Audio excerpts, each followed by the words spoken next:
ప్రముఖ హీరోయిన్ రష్మిక మందన ముంబైలోని అటల్ సేతు బ్రిడ్జ్ ను పొగుడుతూ ఓ వీడియో విడుదల చేశారు. బీజేపీ హయాంలో భారతదేశం రోజురోజుకి మరింత అభివృద్ధి చెందుతుందన్నారు.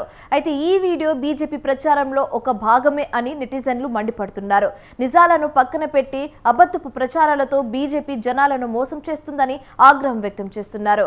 ఈ ఉచ్చులో రష్మిక కూడా పడిపోయిందని నెటిజన్లు ట్రోల్ చేయడం మొదలుపెట్టారు. మరోవైపు రీసెంట్ గా రష్మిక మందన ఇంట్లో ఐటీ రైడ్ జరగగా అక్రమంగా 4 కోట్లు బయటపడినట్లు తెలిసింది. అయితే ఈ విషయం కప్పిపుచ్చడానికే రష్మిక బీజేపీతో చేతులు కలిపినట్లు ఉందని నెటిజన్లు మండిపడుతున్నారు.